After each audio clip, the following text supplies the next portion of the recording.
muita água. Mas eu quero anunciar para vocês que amanhã, principalmente na parte da tarde, o tempo vai estar ótimo, seja lá para onde você for. Uma coisa que é interessante é que com Deus o tempo sempre está bom. Não tem tempo ruim. Ainda hoje eu e minha esposa estávamos conversando hoje à tarde. Olha, um tempo desse poderia ter arruinado totalmente essa semana de palestras. Eu vi gente dando risada e se alegrando em tudo quanto foi lugar por aí. Isso é motivo de ações de graças, pelo fato de a gente ver que a nossa maneira de viver não está sujeita à previsão do tempo. Graças a Deus por isso. Porque Deus, a Bíblia nos diz que Ele é a fonte da nossa alegria, não o tempo. Eu sei que atrapalhou um pouquinho, tinha uns planos assim legais, mas eu vi tanta gente enlameada hoje, que eu fiquei até com dó dos fósseis. Os fósseis não tinham nem um pouquinho de lama comparado com esse povo aí. Então, de qualquer forma, dá para perceber o dilema da coisa.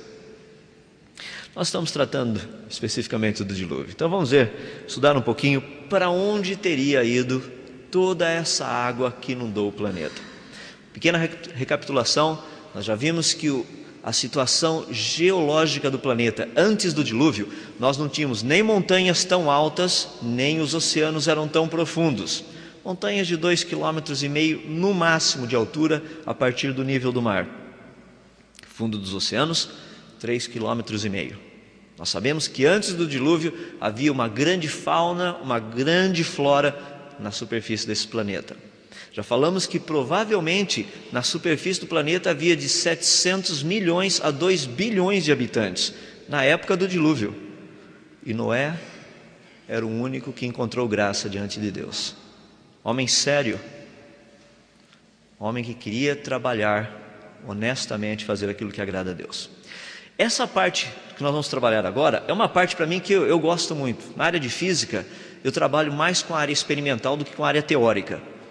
Porque na área teórica é tudo blá blá blá, entende como é que funciona? É tudo assim, porque eu acho, porque eu penso, não sei o que tem.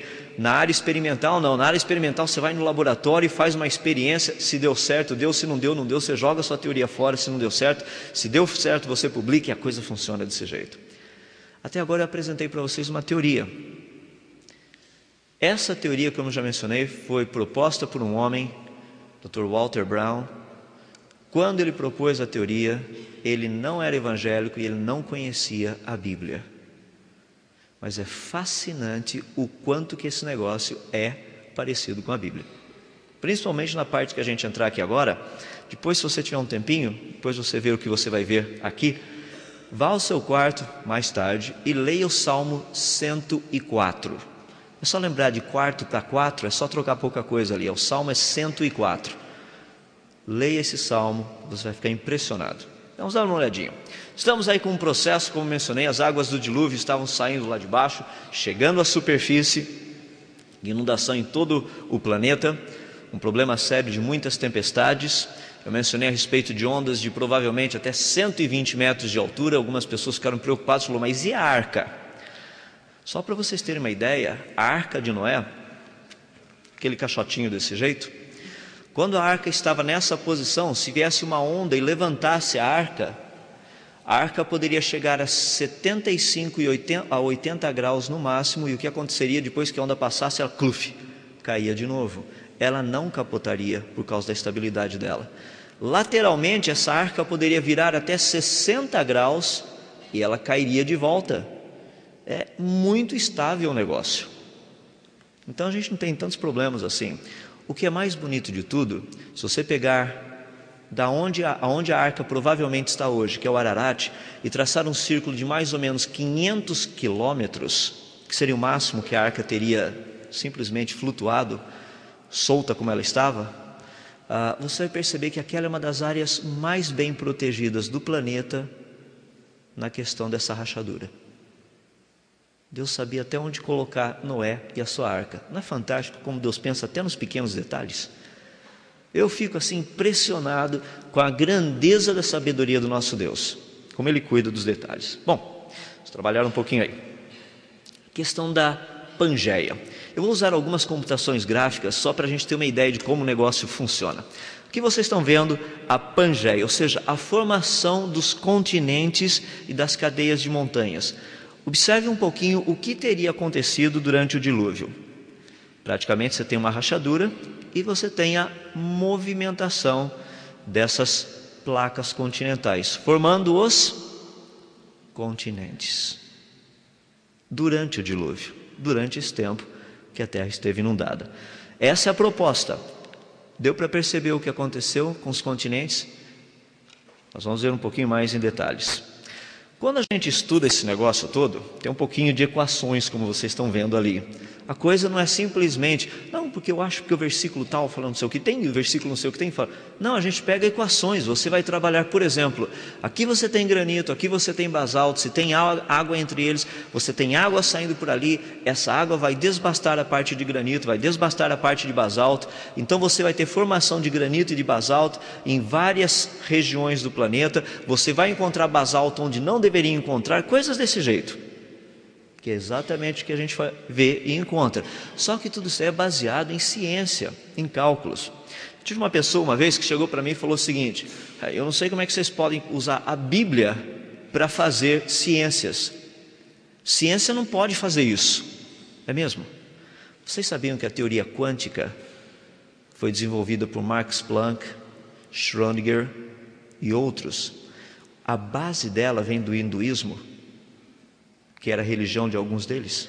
Eles acreditavam em castas. Ou você pertence a essa casta, ou a essa, ou a essa. Não é interessante que na física quântica você estuda os elétrons, ou eles estão nesse nível de energia, ou nesse nível, ou naquele nível? A ideia é a mesma, só que eles usaram a teoria deles. Eu acho que a religião deles não é boa, porque a teoria só funciona para um átomo especificamente, que é o de hidrogênio. Acho que se a teoria e a religião fossem boas, serviria para muito mais.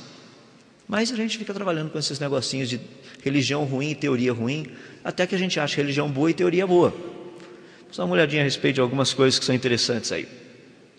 Até cerca de mais ou menos 20 anos atrás, 30 anos atrás, desculpe-me, nós tínhamos a ideia de que o fundo dos oceanos era algo perfeitamente plano, igual ao fundo assim da praia. O negócio é que nós tivemos uma grande surpresa com um satélite chamado Seasat, satélite do mar. O alvo desse satélite, a princípio, era medir a elevação dos continentes. Colocaram esse negócio em órbita, ele ficou dando umas voltinhas e voltinhas e voltinhas, e os caras falaram, tem alguma coisa errada. Quando ele passa em cima do oceano, o oceano não é certinho. Tem lugares no oceano que ele é mais alto, tem os lugares que ele é mais baixo. Você vai falar, é óbvio, isso é onda. Não, não é onda não. Por exemplo, as ilhas do Havaí, por causa da gravidade naquela região, fazem com que o Oceano Pacífico naquela área suba mais de 150 metros. Se você medir o nível do mar no Havaí e medir o nível do mar no Oceano Pacífico, lá no meio onde não tem nada, no Havaí o nível do mar é 150 metros mais alto do que no resto. O pessoal começou a medir isso daí falando, tem alguma coisa errada. E ao estudar, eles descobriram o que estava errado. O fundo do oceano não é plano. Isso é o que eles descobriram ali no fundo dos oceanos. Um negócio totalmente maluco. Só que é o contrário. Aquela parte preta que vocês estão vendo são os continentes. A parte verde, amarelo, laranja, ali, a outra, está dando profundidades. Ou seja, o fundo dos oceanos tem uma cadeia fantástica de montanhas, que é mais ou menos aquilo que vocês estão vendo ali. A maior cadeia de montanhas, 74 mil quilômetros ininterruptos de montanhas, se encontra no fundo dos oceanos. Pergunta, não tem placa tectônica se mexendo ali. Como é que se formaram essas cadeias de montanha? Isso foi um problema e ainda é um problema para todo mundo. Como é que surge montanha no fundo dos oceanos? Por falar nisso, pessoal que gosta de rapel, eu estou programando assim uma expedição. Sabe o que é rapel, né? Canyoning, esse tipo de coisa, lá no fundo dos oceanos, porque deve ser 10 fazer canyoning lá, imagina só, 74 mil quilômetros só para a gente andar, só fazendo canyoning. Deve ser um negócio muito 10, se estiverem interessados em canyoning no fundo do mar, é só me avisar depois, a gente passa um e-mail aí, vamos ver se a gente reúne assim para a terceira conferência da Fiel no fundo dos oceanos, uma coisa mais ou menos parecida. Já que de água vocês entendem, fazer no fundo do mar vai ser fichinha, né? Depois de toda a chuva que a gente teve aqui. Essa foi uma grande surpresa, a crista oceânica.